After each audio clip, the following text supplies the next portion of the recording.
Ce programme est financé par les amis et partenaires du ministère de Joyce Meyer. Je sens toujours que j'ai besoin de vous redire cela, parce que je sens que certains d'entre vous font face à de vraies difficultés. Et vous méditez et vous pensez encore et encore. Je ne pense pas que je pourrais faire ceci, c'est juste beaucoup trop. Nous prions toujours pour que Dieu nous délivre de quelque chose, au lieu de prier pour qu'il nous donne la force et la grâce et la sagesse dont nous avons besoin pour traverser cela.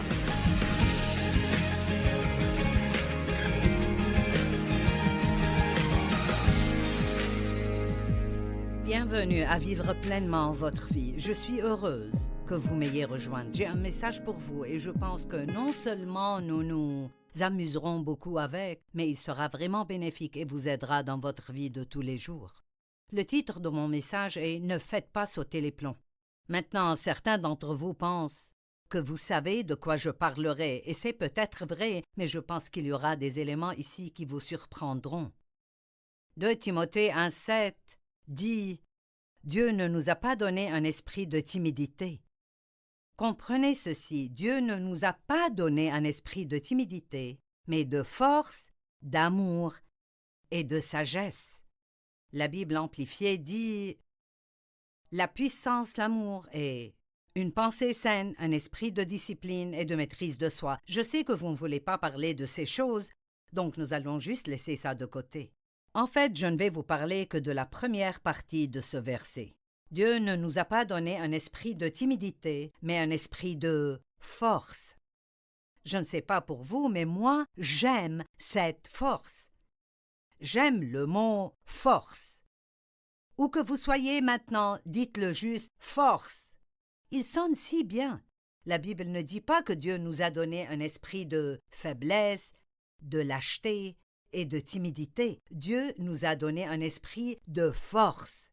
Cela veut dire que nous pouvons faire tout ce que nous avons besoin de faire dans la vie, parce que je ne sais pas ce que vous traversez dans votre vie maintenant, mais je suis sûre que certains d'entre vous passent par de très gros problèmes et l'ennemi vous chuchote à l'oreille que vous ne pouvez pas le faire. C'est beaucoup trop, vous n'allez pas y arriver, vous ne pouvez pas le supporter, mais Dieu vous donnera la force de le faire. La force pour vous aider à accomplir tout ce que vous devez accomplir. Dieu ne nous a pas donné un esprit de timidité, mais de force, d'amour et de sagesse.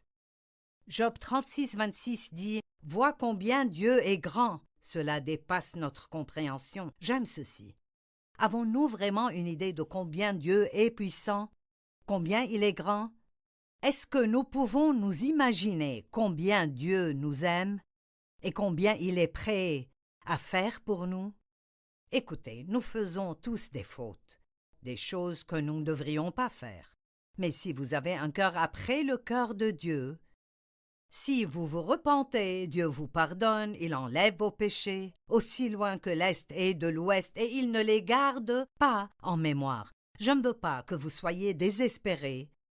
Comme je partage ce message, je veux que vous sachiez que Dieu a toute la puissance dont vous pourriez possiblement avoir besoin et il veut vous la donner.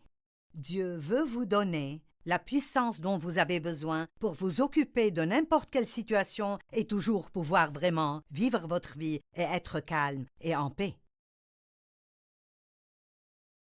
Ésaïe 64, 2 et 3. Il dit « Si tu accomplissais des actes redoutables que nous n'attendons pas, oui, si tu descendais, devant toi les montagnes s'effondreraient. Tu as accompli des actes redoutables que nous n'attendons pas. » Peut-être que Dieu veut que nous nous attendions à ce qu'il fasse plus de choses dans nos vies. Pourquoi ne pas commencer à vous entraîner, à croire que Dieu fera plus que vous ne pourriez jamais possiblement l'imaginer, au lieu de penser que vous pourrez juste à peine vous débrouiller. Dieu est un Dieu de plus que suffisant, pas le Dieu du strict minimum. Jamais on n'a appris, ni jamais entendu, jamais un œil n'a vu qu'un autre Dieu que toi, et agit en faveur de qui compte sur lui. Je prendrai un peu de temps chaque matin, Avant de sortir de chez vous, juste dites « Dieu, j'ai besoin de toi. Aujourd'hui, je ne peux rien faire sans toi, mais je sais que je peux accomplir toutes choses à travers toi. » Vous savez, Dieu veut juste votre foi. Il veut juste que vous ayez cette attitude d'attendre Dieu tout le temps pour qu'il vous fortifie pour faire tout ce que vous devez faire. Maintenant, Paul a prié certaines prières très intéressantes pour l'Église. Et il ne disait pas ces prières juste pour les églises pour lesquelles il priait, mais il les priait pour vous et moi aujourd'hui. Paul dit « Je demande qu'il illumine ainsi votre intelligence ». C'est dans Éphésiens 1, 18 et 19. Afin que vous compreniez en quoi consiste l'espérance à laquelle vous avez été appelés, quelle est la glorieuse richesse de l'héritage qu'il réserve aux saints, et maintenant voyez ceci, et quelle est envers nous qui croyons l'infinie grandeur de sa puissance. Cette puissance, il l'a déployée dans toute sa force. Pensez à cela.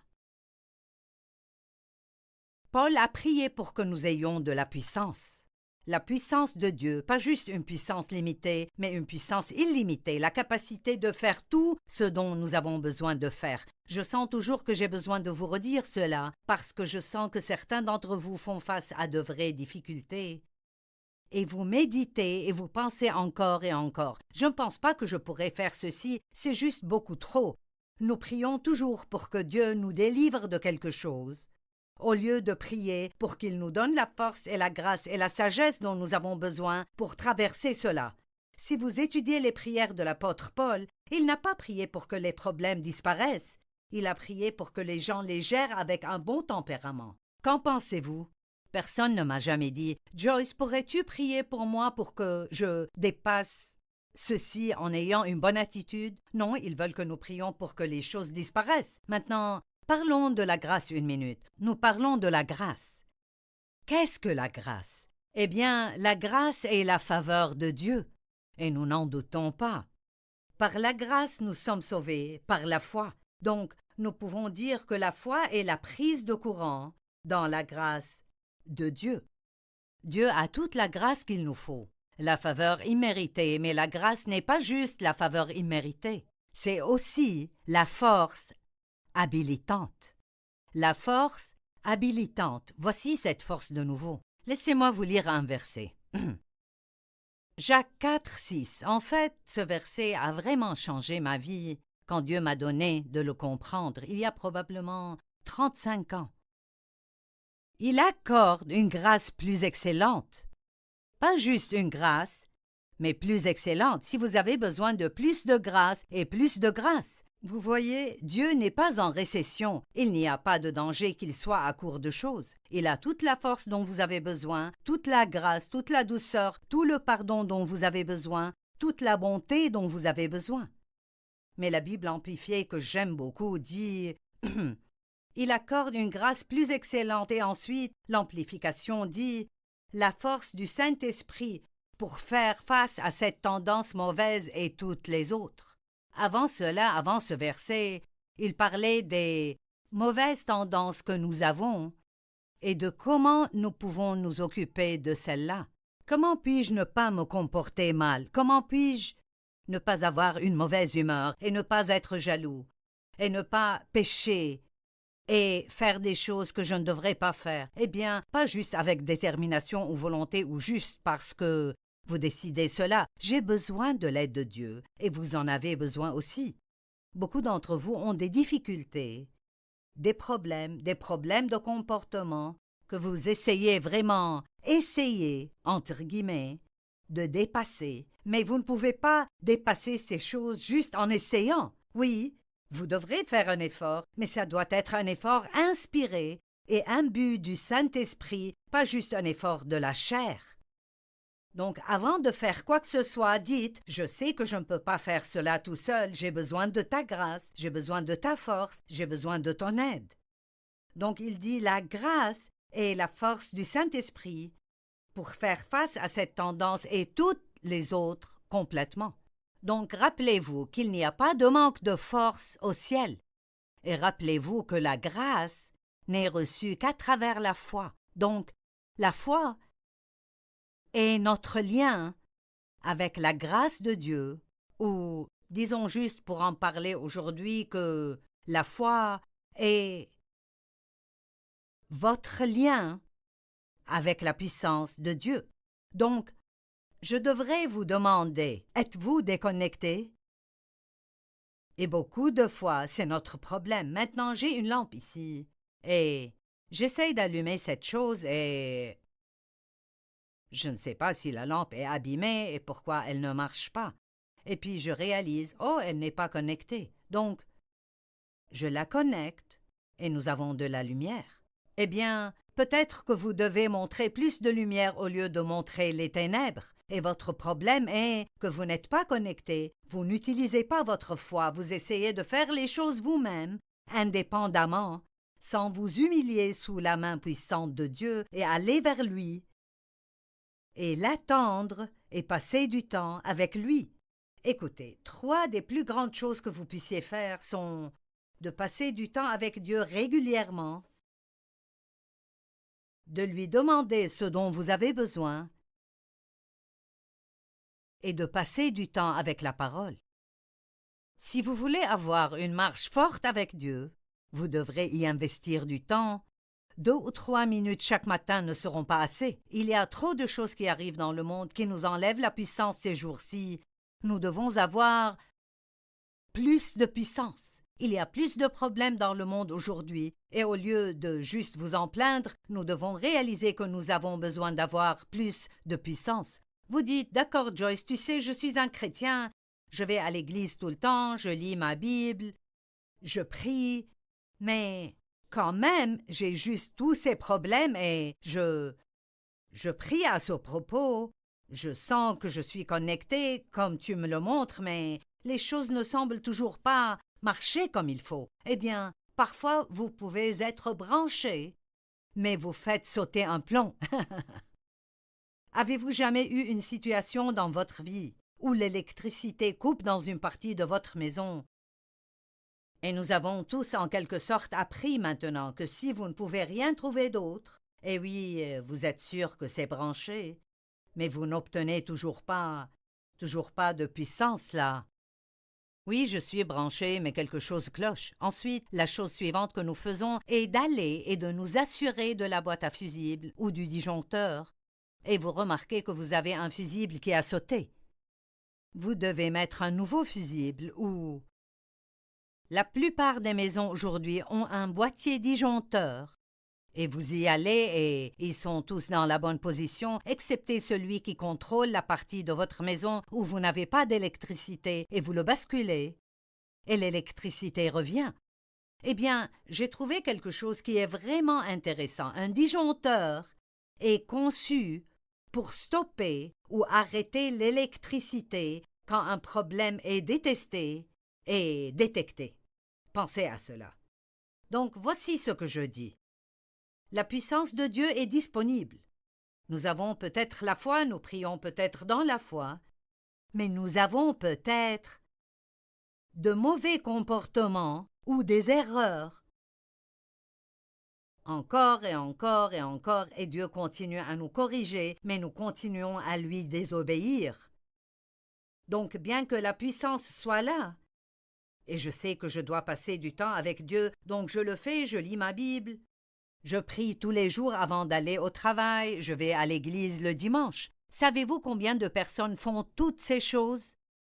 Mais elles ont de la jalousie, de l'envie et de l'apitoiement sur soi et de l'avidité et toutes sortes d'autres choses dans leur vie dont elles doivent en quelque sorte s'occuper. Et en tant que croyants en Christ, nous devons réaliser que nous sommes appelés à nous séparer des non-croyants.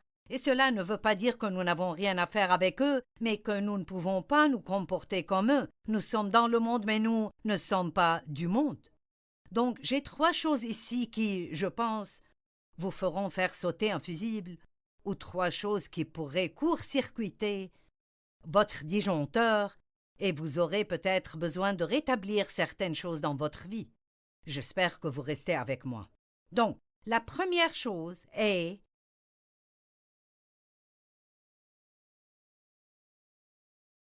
les plaintes. D'accord. Nous avons tous une telle tendance de nous plaindre. Vous pouvez demander quelque chose à Dieu et ensuite vous plaindre d'avoir à vous en occuper. L'autre jour, j'ai eu une somme inattendue. J'étais très heureuse.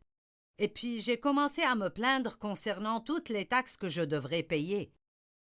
Allez, est-ce que quelqu'un fait ça? Eh bien, Dieu voulait que je me concentre sur la bénédiction, pas que je commence à me plaindre concernant les taxes que je devais payer. Il peut faire que je n'ai pas à payer de taxes, mais alors je n'aurai pas de revenus. Et donc, c'est si facile de tomber dans ce piège de se plaindre même concernant les bénédictions que Dieu nous donne. Peut-être que vous vouliez une plus grande maison et Dieu vous l'a donnée, et maintenant vous vous plaignez parce que vous avez une grande maison à nettoyer.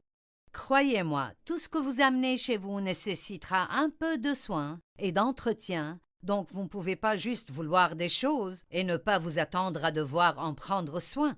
Philippiens 2,14 Faites toutes choses, c'est-à-dire vos choses et mes choses, faites toutes choses, sans vous plaindre, sans rouspéter et sans discuter. Wow! Vous savez, la grâce est supposée provoquer la gratitude et la reconnaissance de la part du récepteur. Quiconque reçoit la grâce devrait remercier le donneur qui est Dieu, ne pas se plaindre, mais être reconnaissant. En fait, je pense que merci est l'un des mots les plus puissants au monde. Je pensais écrire un livre juste à propos du mot merci. Nous devrions tous dire merci au Seigneur et probablement aux gens, beaucoup plus que nous le faisons. Paul remerciait toujours Dieu. Il le remerciait pour sa grâce. Il le remerciait pour sa puissance. Il le remerciait pour ses bénédictions. Il a enseigné aux gens de remercier Dieu. 2 Thessaloniciens 5,18 dit « Telle est la volonté de Dieu, c'est que vous rendiez grâce en toutes choses. » Remerciez Dieu pour toutes choses. Je vais vous poser une question. Est-ce que vous vous plaignez? Est-ce que vous marmonnez et vous râlez et vous rouspétez? Est-ce que vous vous réunissez avec vos amis pour dire des commérages? Peut-être que ces choses vous font faire sauter un fusible et vous devez aller basculer le disjoncteur aujourd'hui et dire « D'accord Dieu, je comprends. Je t'aime vraiment Seigneur. Mais j'ai laissé l'ennemi me surprendre et me donner une mauvaise habitude, et je réalise maintenant qu'elle ne te plaît pas. Dieu n'arrêtera jamais de vous aimer, mais vous ne pouvez pas vous attendre à vivre comme des païens et à faire toutes les choses que la Bible nous dit de ne pas faire, et de toujours aller à Dieu et de recevoir la réponse à nos prières. Nous avons la responsabilité de représenter Jésus dans le monde d'une façon qui fera que les gens voudront avoir une relation avec lui. Et j'espère que vous aimez ma prédication parce que moi je l'aime. J'aime prêcher à propos de choses pareilles. Je ne sais pas pour vous, mais j'ai besoin d'aide. J'ai besoin que quelqu'un me prêche une parole qui me gardera sur le droit chemin, parce que la chair est forte et elle peut vraiment essayer de vous égarer. Paul a dit « Béni soit Dieu pour son don incomparable ». Philippiens 4,6 « Ne vous mettez en souci pour rien, mais en toute chose exposez vos demandes à Dieu, tout en lui exprimant votre gratitude et reconnaissance. » Vous savez, la reconnaissance. Un cœur qui apprécie engendre en nous un désir d'être bon envers d'autres. Partout dans la Bible, vous trouvez des versets à propos de la reconnaissance. J'en ai beaucoup, mais je ne peux pas les lire tous. Voici comment vous pouvez court-circuiter votre puissance. Certaines personnes reçoivent la grâce de Dieu, sa puissance. Est-ce que vous sentez que vous avez besoin de plus de puissance aujourd'hui? Et ensuite, ils s'apitoient sur eux-mêmes, ou ils disent ou font des choses pour avoir la pitié d'autres personnes. J'étais comme ça et j'enseignais déjà la parole. Et je croyais que Dieu ferait grandir mon ministère et toutes sortes de choses. Et je pensais que j'étais une grande femme de la foi.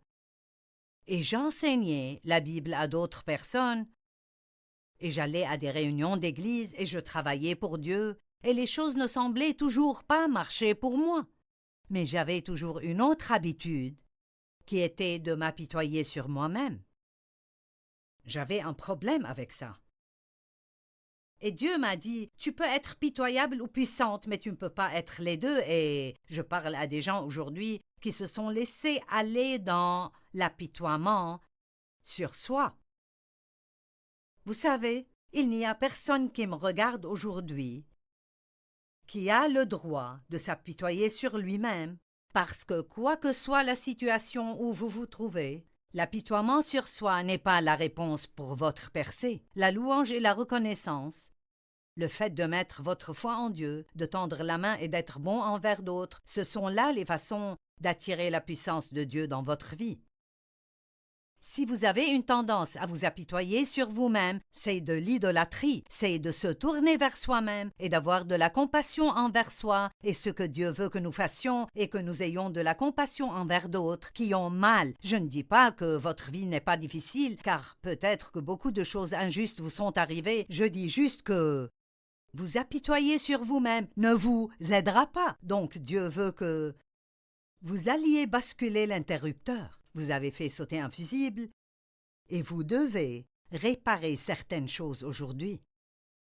Et des gens m'ont dit, après m'avoir entendu enseigner sur ne pas s'apitoyer sur soi, qu'ils avaient un grand problème avec cela et que même pendant qu'ils m'entendaient en parler, ils réalisaient qu'ils étaient juste couchés dans leur lit à s'apitoyer sur eux-mêmes. Mais vous pouvez vous débarrasser de cela et vous pouvez retourner à être puissant en Dieu.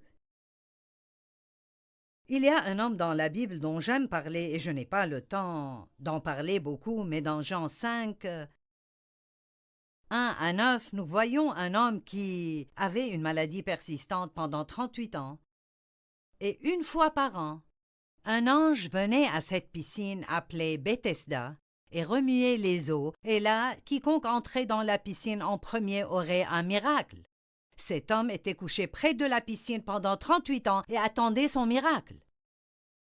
Est-ce que je parle à quiconque aujourd'hui qui attend son miracle depuis 38 ans, ou 40 ans, ou 45 ans, ou 50 ans? Certains attendent depuis 2 jours et ça fait déjà trop longtemps. Jésus s'approcha de cet homme et lui dit « Depuis combien de temps es-tu là ?» Il savait déjà que c'était depuis 38 ans. Je pense qu'il essayait de faire que cet homme réalise que 38 ans, c'est beaucoup de temps.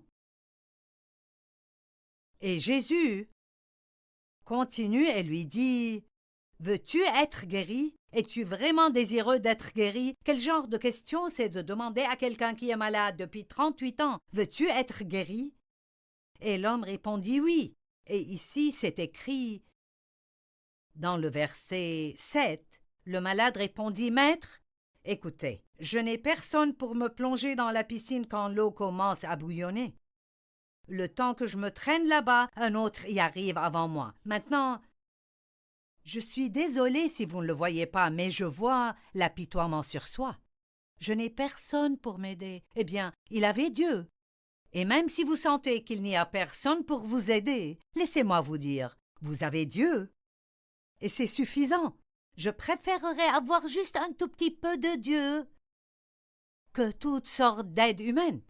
Et un autre arrive toujours avant moi, pauvre de moi. Quelqu'un arrive avant moi. Vous penseriez que Jésus aurait pitié de lui, mais il a dit « Lève-toi » point d'exclamation dans la Bible. « Prends ta natte et marche » point d'exclamation. À l'instant même, l'homme fut guéri. Et je dis toujours que si j'étais à sa place, j'aurais gigoté en 38 ans jusqu'au bord et je serais prête à tomber dedans l'année suivante quand les anges remuent l'eau. Allez, il y a des choses que vous ne pouvez pas faire.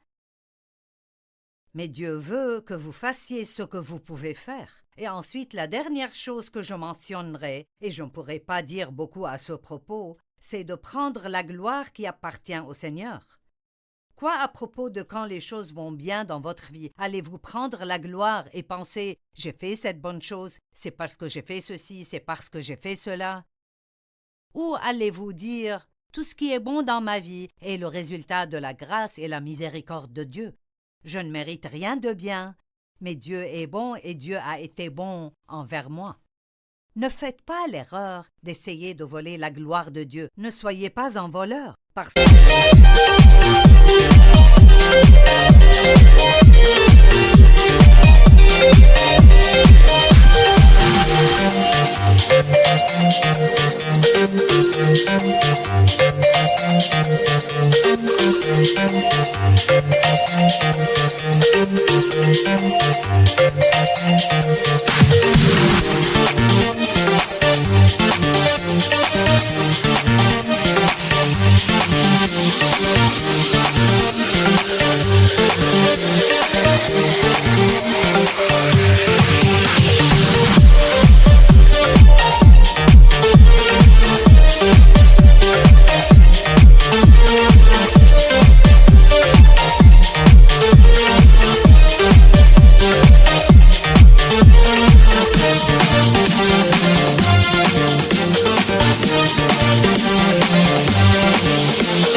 la Bible dit il ne partagera sa gloire avec personne d'autre. Et nous avons de grands exemples dans la Bible, dans le livre de Daniel, d'autres endroits dans la Bible où des gens ont essayé de voler la puissance de Dieu, sa gloire, et ils ont juste tout perdu jusqu'à ce qu'ils reviennent à la raison et ont commencé à donner la louange et la gloire à Dieu.